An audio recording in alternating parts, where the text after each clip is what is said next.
airplanes has to be lifted. And so as a result, we have seen airlines comply with that. Today, the Biden administration announced that they are going to be repealing that. So things are already happening, folks, we're still dealing with in the middle of this pandemic. And so we appreciate all of you joining us for this town hall. This is a partnership between the Ad Council, COVID Collaborative, and Values Partnership. It's all about educating folks to be aware of still what is happening with COVID-19. We've got some great people lined up to share some wonderful information with you because, again, Kathy Hughes, the founder of WOL Radio, later Radio One, now Urban One, said information is power. And when you don't know, you don't know. And we are still seeing African Americans who are dying from COVID. We're still seeing people who are impacted, who are having long COVID, the impact of that. And so look, I dealt with COVID. I got it in December and don't want to get it again. And so the information is important. We appreciate all the folks who are watching Roland Martin Unfiltered who are still with us. Please share with your friends and others that this broadcast is live because we want to impact as many people as possible. I'm excited that we have with us Dr. Jamie Singleton, Chief of Pediatrics at Beaufort Jasper Hampton Comprehensive Health Services, joining us this evening. We're also joined by real parents to share their experiences navigating COVID and their children. Those folks include Joshua Dubois and Michelle Dubois, CEO and President of Values Partnership. They're going to be joined by other parents and friends as well. And so we want to get right to the conversation. We don't want to hold you long. We want to make it pop for you. And so let's welcome Dr. Jamie Singleton and Joshua and Michelle Dubois. Folks, how you doing? Hello, Roland. How are you? Hey, brother Roland. Good to see you. I'm doing good. It's always good to be with a fellow alpha man. So and if you're not an alpha, I'm sorry you couldn't get in. I'm sorry. All right, so let's start, Dr. Singleton. I want to start with you first. I opened up talking about how all of a sudden, boom, mask mandate. I flew today from Nashville. I spoke at Fisk University last night. People were in the airplanes, and we've seen the videos. People all excited, taking their mask off. Oh, don't have to wear it. I'm sitting here going, COVID's still real, y'all. Yeah, I'm doing the same thing too, Roland. I really am. It's scary in a sense that we are still living in this pandemic and we're still learning to deal with this virus. And yes, we're 2 years into it, but this virus is mutating and changing, and the variants, and they're coming so quickly. And we've got the spikes and the ebbs and the flows and the number of cases throughout the United States. And so, especially in close quarters, I think that we should still be doing our masks as much as we can. I know it's hard when you're in a public place and you see a lot of people take off their mask and you're like one of five who still have their mask on, but let me stop you right there, because when you have these people, you got Dr. Oz, who's running for Senate in Pennsylvania, who's saying masks don't work. Okay, there's somebody who's listening and they're saying that do masks work? Everything that I've seen, doctors I've talked to for the last 2 years said absolutely masks stop the transmission, especially the N95 mask, of particles coming out of your mouth. They do. They really do. And they work better if you're the sick person that has on the mask. For instance, if I have on a mask and I walk into a cloud of smoke, well, the smoke surrounds me. But if the smoke is coming out of my mouth and I have on the mask, then I'm not going to transmit as much of that smoke. And that's the idea behind it. The particles, if I have on the mask and I'm sick and I go achoo or I'm just talking, it's less likely going to spread to others around me. In just the opposite fashion, if everybody else is sick and I just happen to have on a mask, I'm still sitting in this mist of particles and illness, hoping that my mask works enough. But masks do work. Long story short, they do work. You should use them. And the reason I find this to be quite fascinating is that the number of people who have talked about not having the flu, not having allergies, all of these things that we've been used to, because we literally changed how we were living in terms of washing hands, using sanitizer, wearing masks. So for the folks who act as if, these things are just driving us crazy. No, it's literally has changed our health conditions. It really has. I don't see half as many sick children as I used to. I almost forgot how to treat a cold because no one got sick, especially 2020 and 2021. No one got sick. And when they went back to school, they had masks, or most of them had on masks, or there was some. The reason I'm laughing, I got hit with allergies last week, and I was like, "Damn, where'd that come from?" And y'all was like, I was like, forgot what it was like to have a cold. Yes. I was like, "Where's my Zyrtec?" I literally forgot what to do. I'm looking for my Vaccinase, and I'm going because I literally haven't had to use it since 2019. Correct. And that's where we are. We know that mask works just by looking at the other illnesses that we don't see a lot of. Common cold, strep, flu. I honestly, and I know some of my partners have, but I honestly have not treated a case of flu this year. I haven't. And that's just because the children are not as sick. People are wearing their masks where they were wearing their masks. And it was stopping the transmission of not just COVID, but of other illnesses too. Joshua, Michelle, just talk about, again, the awareness, the importance of these various campaigns. Y'all have been very much involved with Ad Council and other organizations in terms of just constantly trying to keep people aware of providing information and knowledge because information has changed. Because initially it was like, don't get masked. People got to forget because we had a massive shortage. They were trying to save them for hospitals and healthcare workers. And then when that changed, so it's a constantly flow or change of information. Yeah, no, there is, but thankfully we have some trusted resources that are out there. Roland, you have been one, and we appreciate you and the platform that you've created, an independent platform to get real information out there, not just what you heard from such and such in the barbershop, although the barbershop can be a source of information, but you are empowering people with fact-based information. We also have a massive campaign that's gone on for a couple of years now with the Ad Council, an organization called the COVID Collaborative. It's called It's Up to You. And this is them giving people information that they can use to make their own decisions, right? It's been focused on the African-American community, the Hispanic community, the faith community, rural communities, and more. And really powerful content so that people can make their own decisions. We've been in charge of the faith-based part of that in partnership with the Ad Council and an amazing leader over there named Sherry Thompson. But there's so many resources on the It's Up to You site. A big part of this is physical health, but also mental health too, Roland. So we've been speaking a lot about how the pandemic has impacted people and their mental health, especially kids too. I actually think the Ad Council has a PSA that's connected to this issue I want to tee up called Howie and the Howl. And so we're going to take a look at this because it's connected to some of these issues. Michelle? Hey, boss. Okay. Said I'm fine.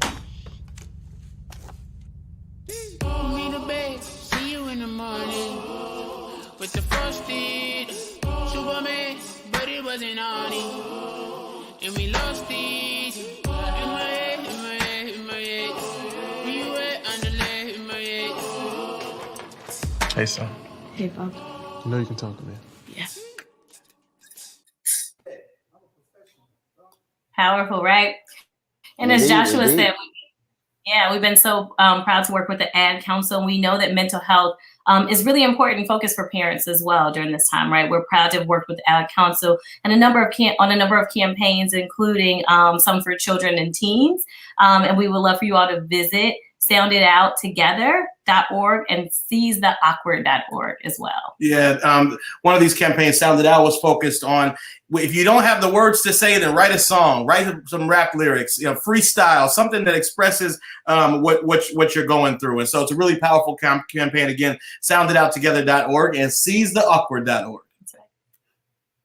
I want to, Doc, want to bring you back in here because one of the things that we also are seeing right now, we're seeing people still talk about vaccines now, triple boosted, having the fourth booster. Let's talk about effectiveness. I've had family members hit me up and ask me about this, and well, Pfizer and Moderna, and then does it wear off, and how long does it last? Is it Is it 6 months? Is it a year? Is it 2 years? And so just give the latest on that to help folks who also might have some questions in that area. All right. So the short answer to the vaccine question is yes, it's effective. It works. It's actually working better to prevent infection than having the infection itself. So even if you have had the COVID virus disease, you still want to get the vaccine because it works better to prevent. It's actually been working against the variants. It works. That's the short answer. So the structure and the timing of it changes. And I like to remind people that we are battling a disease and learning about it at the same time, unfortunately. And so remember, the science is going to change because as we learn new things, as you know better, you do better. So as we learn new things, we will change things up. And so the Moderna and the Pfizer vaccine are a 2-shot series, and then they've added boosters. Now, if you're immunocompromised, it's a 3-shot series. And then there's a first booster for that. And that's a little different. So if you have issues with your immune system, you're maybe in cancer treatment, you should get 3 shots. Everybody else will get 2 shots. And right now we've only got vaccine from ages 5 and up. So perfect example. So I got my 2 shots. I got COVID in December. I probably got it when I was in Hawaii on vacation because I landed on a Monday morning, flew to Atlanta that evening. I didn't have my first symptoms of a scratchy throat. That Wednesday night, we had an event with Coca-Cola around the Celebration Bowl about 9:15, and then got back to the Airbnb. I had chills for the next 2 days. But I tested negative and tested positive until that Saturday, and then came home in quarantine. So, but I got the, what the hell y'all call it? Mononuclear, I just call it the nuclear potion. So I got that. So I couldn't get a booster for 90 days. So the question is, do I need to have a third shot? The third booster, yes. Okay. Right now, there's two boosters. There's the third booster that everybody should get ages 12 and up. Okay. And then there's the fourth booster that's only being recommended now for those who are ages 50 and up, or if you are immunocompromised. So the third booster. So you saying I got to get a third and a fourth? Right. Well, dang, not all these shots. Give me my shots, man. I want all my shots. You can give me 4th, 5th, 6th, 7th, 8th, whatever you want to give me. The fourth booster, I'm saying talk to your physician about it. If you are right now, most of the country, we're at a low in the numbers of new cases, which is great, which is awesome. I know some states are going up. So if you are in a place where it's going up now, this might be a great time for you to get your 4th dose. However, if you're in a place where you are kind of low and things are good and the numbers are okay, then you may want to wait, because we know that all boosters have been shown to increase the number of circulating antibodies. So what does that mean? That means the things that fight infection, as soon as I get my booster, in about 2 weeks, they're up and they're running and they're ready to fight infection in my body. We want them there, but we also know why we need the boosters is as the time goes on, they start to slowly decrease. Yes, it's still effective, and the rate of hospitalizations and death did not change, even though the antibodies were decreasing, which was a good thing. That meant that the vaccine was stopping hospitalizations and it was stopping death, even though the circulating antibodies was decreasing. So 4th dose, I'd say that's right now, that's a personal thing. You should talk with your doctor, but definitely get your 3rd dose. A little bit earlier, Joshua mentioned this, and I want you to speak about this, and I want to ask him and Michelle about how they've had to deal with this with their kids, and that is, he mentioned the mental aspect. Yeah. My wife and I, we had 2 of my twin nieces living with us last couple of years, and now back in Texas. And the reality is they were dealing with the depression of COVID.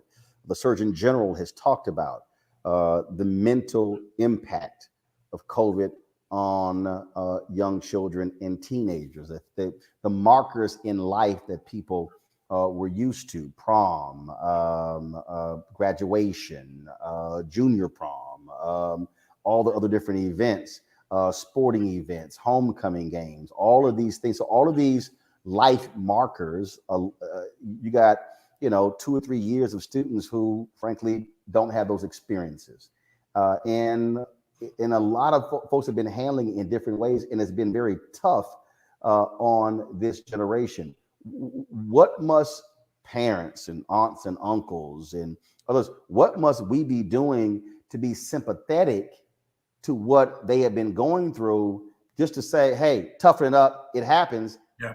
That doesn't cut. Yeah, no, it's a great question, Michelle. Love your thoughts too. I think, a couple things that we've tried to do, and our kids absolutely hit that Zoom fatigue wall. I mean, you could see it on their faces. It was really having a toll on them, and they're now 6, 4, and 2. So to see young kids that are just, kind of overwhelmed by the pandemic and by Zoom was tough. Did a few things, man. Oxygen therapy. We went outside a whole lot more. We played outside. Everybody's got an outside, and everybody may not have access to any particular thing, but we all have an outside role. And I know you golf, and other people may play basketball or go in the woods and hike or whatever the case may be. And so we really doubled down on getting the kids outside and spending time stretching their bodies and stretching their minds through outside play. So that was a big thing. What else? Yeah, absolutely. Outside play was huge for us. We also did 2 other things. One, we gave them space to talk about the things that they missed and the things that made them sad.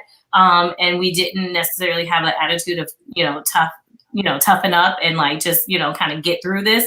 It was a new awakening for us. We always have thought of ourselves as parents that tried to create space for our kids to be healthy and balanced, but we were hyper aware of how healthy and balanced they needed to be in the space that they needed to have those conversations and to simply share, and to know that a 6-year-old and a 4-year-old are not going to share in ways that are going to be, on the level that an adult can share their feelings.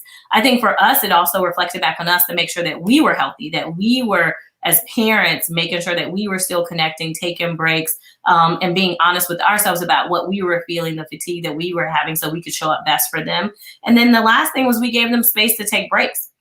And so it was really good. Their school has been phenomenal about making sure that they had very, rigorous curriculum while they were still at home, but they also created space to say, you don't have to give us an explanation. If your child needs a break today from Zoom, you just email us and say, we're taking a break today, right? And so that was really helpful too, to take the pressure off of parents. Yeah, one more thing I would just throw in, there's an ethic in the church, praise God anyhow, even when things are tough. For us, it was celebrate anyhow. So if my younger sister wasn't able to go to her graduation from Spelman, but we were going to we celebrated her on Zoom no matter what. Even if it's a couple of years later, if you missed something 2 years ago, it is not too late to celebrate people. And so we just encourage, you to make space for celebration, for acknowledgement, for those moments that were missed. Doc, again, speak to that from a practitioner standpoint. What have you seen? Have you had parents come in and talk about how they're having to deal with their children? And I had somebody in our YouTube chat room who said, depression, SMH. No, seriously, I'm telling you, we literally witnessed it in our nieces. It was real. Being home every single day. A lot of people forget that that's a part of the culture of also growing up is having friends and seeing them at school, and also being away from parents. Now, all of a sudden, you literally are around your parents 24/7.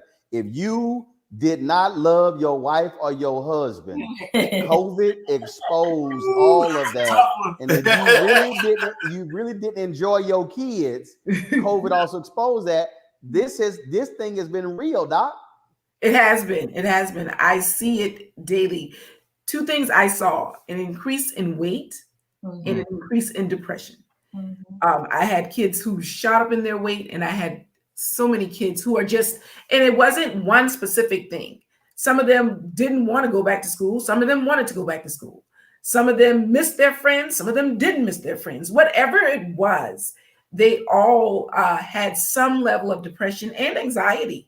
I had some of them not afraid to go outside because it's COVID and I could die. And so all of that was and still is an issue, and it's real. And for the Dubois, I thank you guys because you guys are doing the hard work. And the hard work is just acknowledging that this is something that we need to deal with, and then dealing and doing something about it, whatever it is, trying something different. It's not so much that the parents are coming to me, it's the children are telling me themselves. Wow. And their mom and dad may or may not even know. That's so true. And so that's what's happening. They're especially as they get older, teenage years, you already want to isolate anyway. And so I'm in my teenage years, I'm isolated. And so I isolate more. And it was the children and we screen it's a national thing now that you screen for depression. But we've been screening for depression for a little bit. So we screen all our teenagers 12 and up for depression, and they're all coming back positive, and we talk about it. And like I said, it runs the gamut of why. The only thing that I've heard this before, and I want to put this here. It has not been from masking. They didn't care about the masking. I've heard people say, oh, they're depressed because they have to wear masks. No one has ever told me it has been from masking. It's been from, I can't go to school, or I have to go to school now and I don't want to go back. I miss my friends. I don't want to see them because I've been bullied. And so I've gotten away from that bully. And that's the kind of stuff that I've seen. Our kids love their masks. They're looking for their masks. Yeah, they remind me. It doesn't bother them. Yeah. The mask has not at all been an issue for us. Especially, when they go outside, they get their mask break, right? And so the mask that's not been the issue. Yeah. Well, we want to remind folks that if you're looking for resources when it comes to communicating with your children, or again, nieces and nephews, cousins, go to sounditouttogether.org. Also, seizetheawkward.org. Again, there are resources there for children and teens to share their thoughts when it comes to dealing with COVID. Joshua and Michelle, I certainly appreciate y'all being with us. We've got some other guests here as well, but we also want to show a few more of the PSAs the Ad Council have put together with regards to this important discussion. So check it out. Scene 103, take one. Taking my vaccine and staying safe. That's what you want me to believe. Of course. They're saying that the vaccine is 99% effective, right? Where are you going with this? What about the one dude? I want you to get the vaccine because I care. I want you to be safe. If you was to die, man, that would literally kill me, man. If it made you feel that way, bro, I would probably do. Love you, man. Love you too.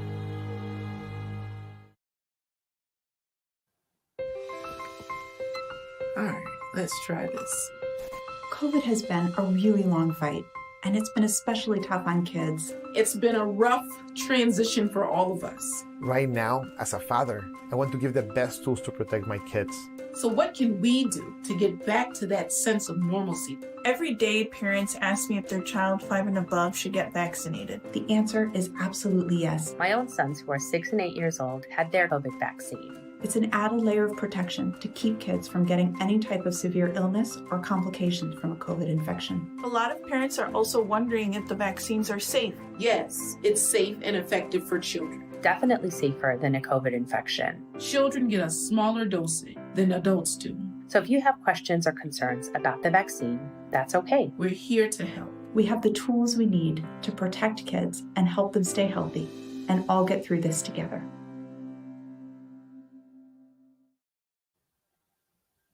Doc, that video with the two brothers, that really was an important one because I know several individuals who had to bury their best friends, and they could not get them to take the vaccine. They literally could not convince them. They were like, no, absolutely not. And they went from having that conversation to planning their funeral. And so that thing is real. Earlier, I asked you specifically about the effectiveness of the vaccines, but do want you to weigh in specifically as the vaccines relate to children. As they relate to children, they're showing to be effective too. Just like the children get 12 and up, get the adult dosage. The children 5 to 11 get the pediatric dosage, which is 2 different vaccines, but they have all been proven to be safe. They've all been proven to be effective. And the booster for the 5 to 11 is still in clinical trials, but it is showing to be just as effective as the boosters for the adults have been. So it is definitely much, much, much safer than getting the disease itself. And again, it works better from protecting you from COVID against future COVID infection by getting the vaccine. It's definitely something I recommend all day, every day. All right, then. Of course, Joshua as well as Michelle are still with us. We want to welcome some additional guests here, Kelly and Melissa Smith, also Richard Fortjor. Richard, is that correct? Fortjor? And Skylar Whitehurst. I just want to make sure I pronounce that correct. Skylar Fortjor. And Roland, two more good Alpha brothers, by the way. I needed you to know that. Okay. See, I mean, all I'm saying is it's a 16. Glad to have all of y'all here. Kelly, Melissa, share your thoughts as it relates to decision making when it came to protecting your children. Sure. Good to be with you. So we have 2 kids, a 5-year-old and a 3-year-old. And I guess to put it in context, we would maybe tell you a little bit about our mindset about vaccinations pre-pandemic. So pre-pandemic, we, are pro-vaccination. We always have been. But we've always felt like we needed to do things in a discretionary manner that made us feel comfortable. So for instance, when our kids were, newborns or, year 1 of life, according to the CDC, there's like lots of vaccinations they get in that first year. And in some doctor's visits, it can be like multiple vaccinations. Well, we all thought that those vaccinations were important, but we intentionally spaced them out for our kids because that made us feel better. So instead of getting like 4 vaccinations in one doctor's visit, we'd get 2 on that visit and then come back a month later and get the other 2. So that, we did things like that just made us feel more comfortable. So then when the pandemic happened, we kind of had a 2-pronged approach to things. As it pertained to vaccinating ourselves, Kelly and I were very much like, get me first in line. We were very adamant about getting it as soon as we could. When it came to our 5-year-old, and she was newly 5 when the vaccine was approved for her, we took a little bit of a pause to make sure we were making the right decision for her. Her risk profile was different than ours, right? Children generally have been shown to be more resilient against COVID. So it was like, okay, what are the pros and cons here for her, right? And once we educated ourselves about it, we had conversations with our pediatrician, we decided that it was the right move to go ahead and get her vaccinated. And once we made that decision, we did not delay. And I think we really put it in the broader context of what does this mean for her, right? Like her ability to engage with her friends in ways that she might not have been as comfortable, or we may not have been as comfortable with before the vaccine. We both have 92-year-old grandparents and their great grandparents. Actually, my grandmother's in Nashville, and we really wanted them to be able to have those kind of connections and have those moments, while a lot of those things are fleeting. So that's really the context that we set when we said it was the right time for our 5-year-old to get the vaccine. Skylar and Richard, did you have any apprehensions, concerns when you had to make your decisions? Well, our children are younger. They are only 3 and 1. So, both fortunately and unfortunately, we kind of have the gift of continuing to see how things panned out. But a lot like Kelly and Melissa, we did not hesitate to get vaccinated ourselves. We both work in pretty high transmissible industries. I'm a hairstylist and Richard is a dentist. So we had to hit the ground running before the world opened up, back being one-on-one, face-to-face with patients and clients. So that's kind of helped us shape our approach to the way we manage our kids and protecting them, while also just having not too much anxiety about it and remaining open to the ever-changing landscape of COVID. Yeah, I mean, our kids, our 3-year-old is in a program where they tested, almost every day, it felt like. I mean, it's almost definitely every week. One thing that we've noticed is that, kids are really resilient, right? Our 3-year-old doesn't care much about what's going on in the world. She wants to play. When she sees people, she wants to run up to them.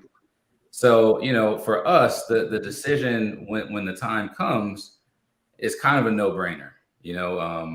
We have to kind of let kids be kids. And if there's something out there that's going to allow that, we're 100% for it.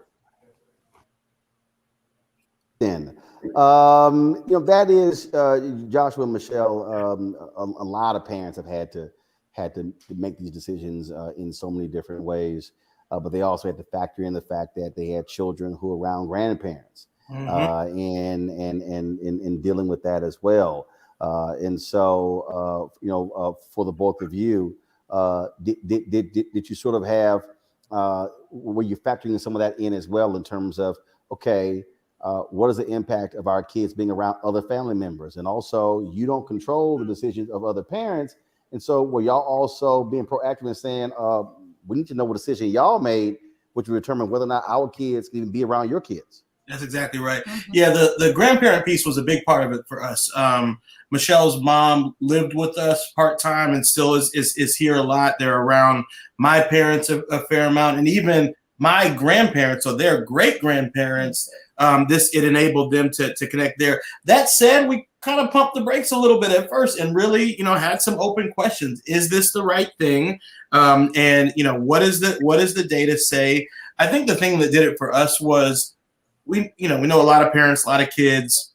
We did not know anyone, we know the rates of side effects are low overall. And we didn't know anyone that was impacted by significant side effects in terms of the vaccine. But we did know kids who were significantly impacted by COVID, and certainly parents and adults who were as well. And so just kind of weighing the two, it's not a decision in a vacuum. COVID is real and it's out there. That doesn't mean we have to be, live in fear, but we compared outcomes of vaccination versus outcomes of COVID-19. If our kids, if our 6-year-old were to contract the virus, and decided that it was the right move for him to get vaccinated. Absolutely. Like Joshua said, my mom was living here. She had just turned 75, and we also had a newborn at the top of COVID. Yeah. And so we were very mindful of how do we keep everybody safe. And so as Melissa and Kelly outlined, like our context for this was we were clear about we wanted to vaccinate ourselves as soon as a vaccine was available. Just given how deadly the initial COVID-19 was, right? We were watching CNN every day, MSNBC, and watching the toll, right? I was watching Roland Martin. We were watching Roland too. Absolutely. Very smart. That's right. You were getting better information from Black doctors, from Black scientists. And that was the key. Hey, Roland too. We had you streaming too. And so we were just watching the numbers though, right? We were watching and every number had a story, right? Every number was a person. And we actually knew some people that were affected by COVID in very significant ways. We knew the long hauler stuff that people were really, really, really challenged with, some mental challenges that came a part of the long haulers. And so for us, it was very clear. The calculus for us, the cost benefit analysis of becoming vaccinated was very clear for us as adults, as parents. We were going to get vaccinated as soon as a vaccine was available.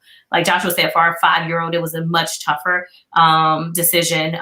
And so lots of factors went into it. And surprisingly, one thing that we didn't consider that would be a part of our factor or our decision was his opinion, right? Like, I mean, it just didn't cross our minds, but his school had a vaccine program that they operated while we were out of town, and he wasn't able to participate, but a lot of his friends did. And he saw that a lot more of them were able to interact. Their parents are a little more lenient with masks and things like that. And so he was very much lobbying for us to consider the vaccine. And so, of course, we talked to him, we talked to his pediatrician, and we decided to allow him to become vaccinated. And so, he asked for it. He asked for it. He asked for it because his friends had it. Because his friends had it. And of course, that's not the only reason, but that was a factor. And it was a factor that we, at the top of our decision-making process, would have never thought would have been one of the factors, which was him really lobbying for becoming vaccinated because he wanted to be able to re-engage with his friends in more close contact.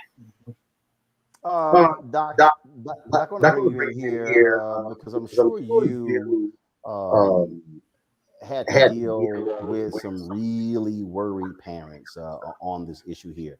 What were those conversations like? Really, it ran the gamut. Some of them were just side effects. I don't know what the long term is going to be. And of course, we had not much to say about the main thing about that is just look at vaccines in general. You really don't hear anybody said, I got cancer from my vaccine that I got when I was 2 months old. That's just not how vaccines work. And with the COVID vaccine, the only new part of the engineering, and I'll put new in quotation marks because that part of the engineering has been around for many times. The messenger RNA is used in cancer treatments. It just hasn't been really used in vaccines like that. But that's the only new part of it. The other parts of the vaccine, the salts, the lipids, the carbohydrates, sugar, it's all part of other vaccines. And so that was that answers to side effects is like, it's unlikely, nothing's 100%, but it's very unlikely given what we know to be true about the other vaccines and what we know to be true about messenger RNA. Again, it's been used in other areas of medicine for decades now. Some of it was conspiracy theories, and that's kind of hard to refute. You just kind of go with the theory. But my underlying thing to parents is to make sure you vet your sources. I've had parents come in and tell me things, and then they said, I got this from this blog I read online, or I got this from my cousin down the street. And I look at them and I say, that's great, but does your cousin know anything about medicine? So just when you're making these decisions, and they are hard, and we understand that, again, we're fighting a virus and learning about it at the same time. So we understand their apprehension about things are changing, but that's a good thing. Science should change. We can't stay the same. But just make sure when you're getting your information, be sure to vet your sources to make sure they're reliable, to make sure that they're going to give you good information. Because there's a lot of misinformation floating around about COVID and the vaccine and what it can and can't do. And children do get sick. Children are hospitalized. Yes, they're not hospitalized at the rate that older adults are, but they're hospitalized. They can get very sick illnesses, MSC, multi-inflammatory, systemic in children. I think I said it correctly, but it's just basically they get inflammation in all parts of all of their body organs. And so that puts them in the hospitals, you can imagine. Of course, there's death, but also they are getting long-term COVID side effects too. They are dealing with fatigue 3, 4, 5 months out of having recovered from the virus. So all of these things are still possible. And we just haven't seen that with the vaccine. We've seen it with the disease, but we have not seen it with the vaccine. So long story short, get the vaccine. It's proven to be safe and effective. It works in children, it works in adults, and it is keeping everyone out of the hospital, and it is preventing death. And that is our main goal, is to prevent morbidity and mortality. So please, please, please get your vaccines. Hey, Roland, the doc mentioned misinformation, and I know you know about this, but there's a powerful piece that the Ad Council and Joy Collective put together to respond to a specific piece of misinformation. There's a lot of conversation about Tuskegee experiment. They're not going to do Tuskegee on me and so forth. And without folks really knowing that history, they put together this amazing series of videos that actually talks to descendants of the men who were involved in that experiment and unpacking what it really was and what conclusions really should be. And long story short, a lot of those folks, I think all of the ones who participated in this series are strong advocates of vaccinations. If you just go on YouTube and search Ad Council Tuskegee, they and the Joy Collective did an amazing job on that. So just wanted to drop that piece of information as well. Well, I sit here and look at some of these people here. Like I've got a bunch of these crazies mad because today, when I was flying, I still wore my goggles and I was double masked. And people like, oh my God, it's about freedom. Like, that's cute. But I know a whole bunch of people, Doc, who were yelling freedom, who are in the grave. And I keep telling folk, ain't no flip side to death. Now, you talk about going see Jesus and God in heaven, but some people who are evil are going to be in hell. That's your flip side. But the reality is, when you're gone, you're gone. So play with this all if you want to, but there is a hardcore reality that people are still experiencing. And again, as I said, there's probably a DJ, African-American, who just died, 55 years old, and he battled COVID for the last 4 months. He's gone. Yeah. Wow. Yeah. Yeah. One side effect I will say that is out there is our daughter fought us kicking and screaming to get that shot.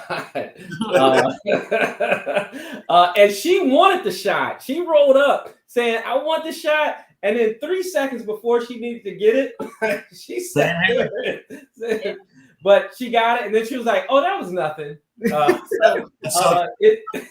We're pediatricians. We do that every day. No worries. And I just remember the website is getvaccineanswers.org. That's where you can find all of the resources related to the It's Up to You campaign and Tuskegee campaign I just mentioned and more. Again, it's getvaccineanswers.org. Kelly and Melissa, we had that exact same experience. We said that August wanted it, but then we got over there. We had to bribe, cajole, promise. Yeah. I didn't headlock them, but I wanted to. It was just bad. But afterwards, it was fine. It was, it was over. Yeah. She said, let me be brave. And we just paused and said, all right, let's let you be brave. And then it worked. Yeah, and can I tell you about our experience with that? It was just so interesting. Our son, did the same thing, wants to go get the shot, gets there, completely falls apart. And I think it was a testament to how amazing the nurses were. They were so patient, right? Like there were other people behind us, but it wasn't like, when I was a kid and you needed to get a shot and you went in there and you really showed out and they're like restraining you and holding you down. It was very empowering, I think, for him, that even though it took us an extra 20 minutes or 30 minutes to get that shot, that he was able to do it on his own terms again, right? So anyway, I know everybody doesn't have that kind of time, but it was just the most amazing thing. And it's funny, the vaccine actually looks like much worse than what it really is. It is the most painless shot. And he saw me get mine first. And I think that was it, that he was like, that was a long needle and that looks like that's going to hurt. And then once he had the first one, he was like, actually, that was surprisingly painless, right? And so that's the power of a mama. I just got to give a shout out because I was like, man, just put it in there. And she worked with the nurse. They took their time, and he didn't feel like it was forced on him, and so forth. So then, second be one like was her. Easier. Don't be the like. The second one was easier because of that, right? So he doesn't have this fear of like needles and like trauma associated with needles, and toys are always helpful. So Dad was great about promising to take him to Target to pick out whatever. I will ask each of you this, and that is, give me an example of the toughest conversations you've had to have with friends, fraternity brothers, sorority sisters, loved ones, church members on this very issue, not just when it comes to social distancing, when it comes to wearing masks, when it comes to washing hands, sanitizing, but also vaccines. How did those conversations go down? And did you have any people who you talked to and they just simply said no? I'll jump in on that one. I actually had this conversation a few weeks ago with a fraternity brother, you know, part of the greatest fraternity on earth, but said one of the dumbest things I've ever heard. That's usually not coming from alphas, but you know, whatever. You know, he was telling me about he was unvaccinated at the time, and you know, had a lot of reasons for why he didn't want to do it, citing, you know, Tuskegee and all that other stuff that we all hear from our brothers and sisters. He also did not want to vaccinate his kids. So I'm a little more sensitive about that, right? Kids are, you know, a whole different ballgame. But one of the things that we talked about was, hey man, you know, these kids have essentially grown up in this COVID world, unlike most of us, right? They're not coming at this with the same anxiety we have from past histories of misuse of medicine against people of color. And I think it's important for us not to pass those anxieties on to our kids. You know, I think when we're approaching these decisions, we're thinking for them like it's us. And the reality is, as I said earlier, kids are very resilient. And one of those resiliencies is that they have grown up with this situation. You know, our kids are still small enough. We just had our first non-COVID birthday for our kid. You know, every birthday has been COVID. Every birthday has been on Zoom. So I just want to kind of encourage us, those of us who are parents, to take a step back before we make decisions for our kids. Just remember that, you know, they don't know some of the same histories that we do, and let's not take those chances, those experiences away from them. Yeah.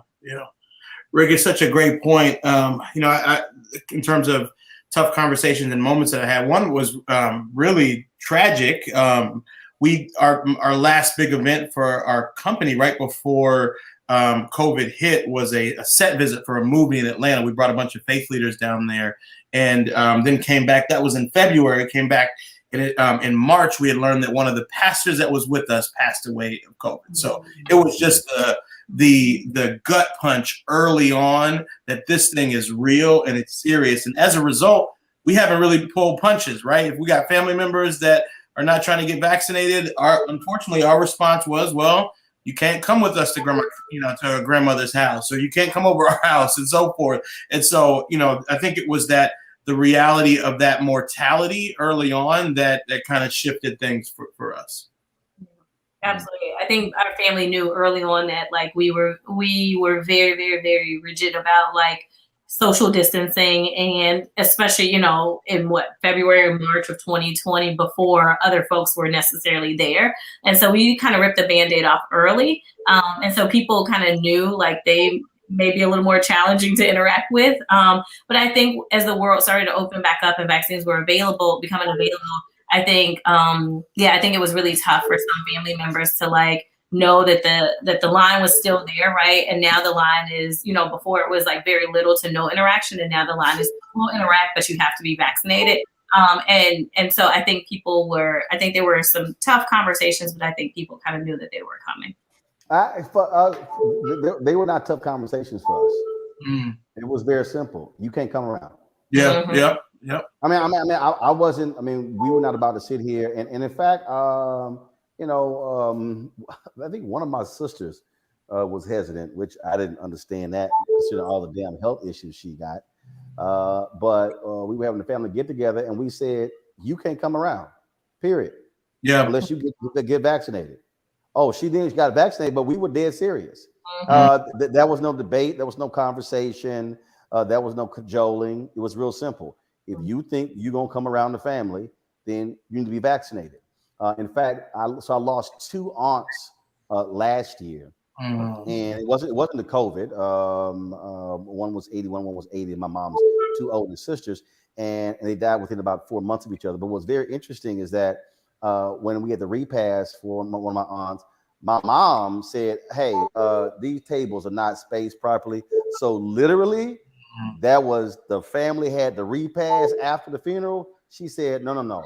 Our family, she's like, me and my kids and my husband, we gonna have a separate repast. Y'all ain't got enough social distancing. And so mama wasn't playing, because, you know, daddy is 75 next week. She's 75 in November. they were slicing, dicing everybody. Mm-hmm. They wouldn't even know they were more hardcore than me. Yeah. No, that's so true, Roland. We had experience with a wedding like that too, where it was like, y'all can do what you want to, but we're going to distance. We're going to have our masks on. You know, it doesn't mean we're going to stop our lives, but it's definitely something we're going to take into account wherever we go. Yeah. Absolutely. Dr. Singleton, I want to ask you this because it's been very interesting the number of doctors who don't want to get vaccinated. And y'all have been fighting in the medical profession, folks who've been resistant. You've had hospitals who've had to actually fire doctors and workers who did not want to get vaccinated, who were talking against masks as well. What has that been like dealing with your own colleagues who are supposedly the experts we turn to in situations like this? Well, for me at my organization, we've actually been doing very well. When the organization decided to go and mandate vaccines for everybody, I think it was somewhere around 95% of our employees decided to get a vaccine. We did have some medical exempts, which was somewhat understandable, but okay. But really, it's been, for us here, it's been okay. Now, I do have and know of people who just decided to leave. And we did have a couple of people who just decided that that's not what they wanted. And, you know, it's a decision that you have to make for yourself. But really, we shouldn't let fear stop us. And we've got the science, we've got the evidence, and we know what this disease can do. We've seen, we all know somebody who's lost somebody to this disease. We all do. We all know somebody who ended up in the hospital, who was on a ventilator, or know somebody that was ended up in the hospital on a ventilator. We know someone who is dealing with long COVID. We know people who have been really impacted from this disease. Now, the question is, do we know people who have been really impacted from the vaccine in a negative way? And I don't know of anybody who's been impacted from the vaccine in a negative way. Even the kids who've come in and, you know, everybody can kind of get the systemic symptoms right after vaccination: soreness, headache, short of breath. I mean, not short of breath, fever. I've seen that a handful of children actually experience it. Most of the parents say, oh, they did fine after their first shot, and they come get the second shot and they do fine too. So it really is something that we're building up. We as people have built up in ourselves to be fearful of, which we don't have the evidence to have any fear for it.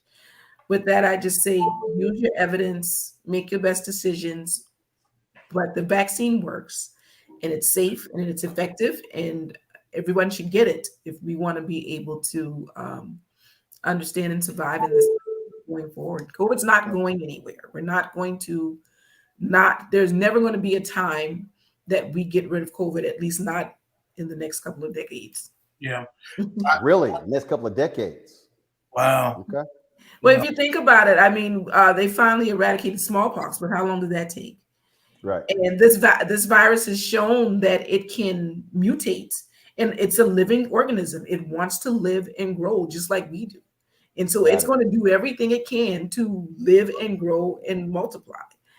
And so it's not going anywhere. We will always be dealing with COVID. The question is, how will we be dealing with COVID? And that's going to be something that's going to be up to us. Got about 3 minutes left. I want to do final comments. So Skylar and Richard, you're first. Wow. You know, I think about what life is going to look like now that we're in kind of what feels like a light at the end of the tunnel with all of this. And I just hope that things look different for our children, you know, in the next year, 2 years. There's a lot of information out there, and I would challenge everyone to kind of lean into the people that they trust, right? You chose a pediatrician that was the best from what the choices you had and resources you had. lean into them, really have a conversation with them as if you're talking parent to parent about what they would do. And if you can kind of quiet that noise, you might have a little more clarity about how to proceed. Yeah, and I'll say to, you know, to especially to Black and brown people, you know, we tend to not trust our healthcare providers. A lot of that is due to historical issues, but I have a real simple answer. I know a lot of brown healthcare providers. So switch to somebody that you can trust. It's really as simple as that. And those of us who have voices, you know, Roland, you're doing a great job. Joshua and Michelle, you're doing a great job. Go straight to the source that you trust. There's no reason to have to be with somebody that you don't feel comfortable with, that's going to impact your health negatively. I absolutely agree. Kelly and Melissa? Well, I'm actually representing the Smith delegation. All right. But I would say that, you know, I completely agree that we've all had a lot of people impacted. I had a fraternity brother that passed last year due to the virus. And what getting vaccinated has done and what it's provided us as a family is more comfort levels, right? Comfort levels to engage on that, you know, family trip, comfort levels to, you know, go to a birthday party and, you know, maybe, you know, not wear a mask outside, right? Or, you know, whatever that like thing is that really connects you back into society. I think that's been like so important from a mental health standpoint, from a just social connection. And that's really where I think that vaccination is the foundation of creating that space to be able to do that. So thank you very much for this forum to really share that message. Joshua and Michelle. Absolutely. Well, thank you again, Roland, for having us. It's been a really fun conversation and informative as well. I would say, I think it's important for us to not, I feel like as, you know, as things are rolling back in terms of masks and the focused attention on vaccines, I think it's important for us to acknowledge what we have been through for the last 2 years. I think it's important to not look past that and just say, I'm so excited I can go to that barbecue, I can do this now. But I think it's important for us to say, man, we've really been through something, right? And it's fundamentally shaped who we are as individuals and shaped how we interact globally, right? And so I think it's important for us to take a moment to pause and acknowledge and have a level of gratitude that we are now on, not completely on the other side, but we are now over the hump, at least in what was a global pandemic. And that's important for us to all acknowledge for ourselves and for our children, and to take a moment to say, thank goodness that we have vaccines, and thank goodness that we had some folks that were making smart decisions to encourage mask wearing, that we are where we are now. It's not by happenstance. And so anyway, I think I really like the notion of taking a moment to honor what we've been through in the last 2 years, our resiliency, and also the level of resources that have come available is really important. And I think just moving forward, I think one thing that Rick said, I would really encourage parents is to reduce the level of fear that we are sharing with our children as we make decisions around vaccines and other things related to this pandemic. Joshua? You know, I think you're exactly right. And I would say, you know, get the facts, get the information. There are a wealth of resources out there. Tune in to our brother Roland. Go to getvaccineanswers.org. I cannot tell you how powerful and clear the information there is. You got the cdc.gov. You also have getvaccineanswers.org. And I use that. When I get a video clip, I share it with our family. I send it on a text chain. You know, I engage with the content so that if I'm in the barbershop and somebody's saying something crazy, I can say, well, no, here are the facts, or here's a video about the Tuskegee experiment and so forth. And so, you know, definitely a key takeaway for me is make sure you're visiting getvaccineanswers.org and empowering people with information to make their own decisions. Dr. Singleton, your final comments.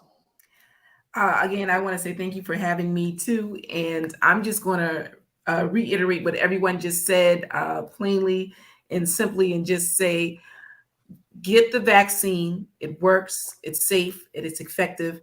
And ask for help. Get the resources that you need.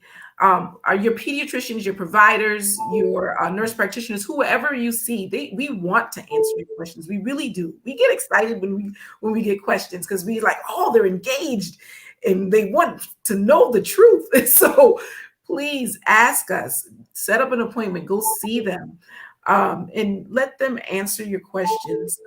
We're not here to mislead you. We just want what you want, which is the best for your children. That's why we went into this profession, because we want what you want, the best for all children. So please, if you have questions, come to us. Please do your research if you want to. Get vaccineanswers.org and the cdc.gov are great resources. Use them as much as you can. And, get vaccinated. Get vaccinated. Not just the COVID vaccine, all vaccines. Get vaccinated. Amen. That's the pediatric plug right there. Get vaccinated. So it's really interesting listening to some people. I guess some conservative was upset with my post earlier today when I said that I was double masked, and they're like, "Oh, you're wearing a cloth mask." Actually, the top was not a cloth mask; it's actually from space mask. Underneath is the N95. It's actually covering my face, and so don't understand. This ain't my first rodeo.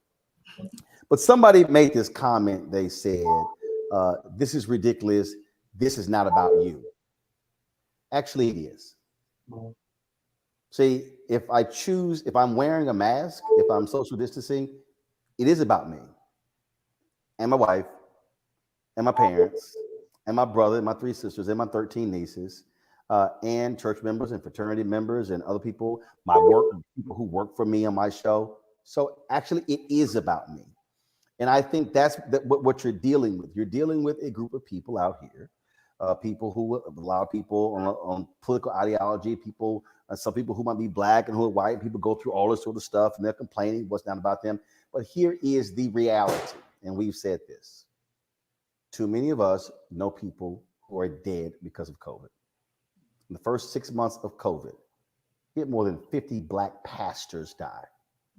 Bishop Harry Jackson, who preached the Easter sermon in the Oval Office with Trump in 2020, was dead 6 months later. Joshua, you were on a panel with him at Bishop T.D. Jakes' church, along with Paula White, April Ryan moderated that, and Father Michael Flager.